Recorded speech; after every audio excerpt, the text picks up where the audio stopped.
Are warehouse scanners worth the investment? The data makes a strong case. Manual data entry can run around one error in every 300 characters.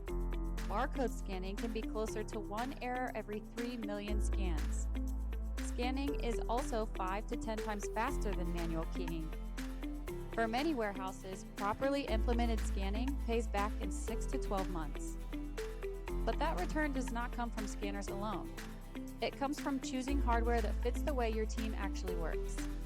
The right device, the right accessories, the right battery life, and the right support makes all the difference. That's where Wisys can help. We help warehouse teams find scanners, mobile devices, accessories, and support that keeps work moving. Visit Wisys.com to learn more.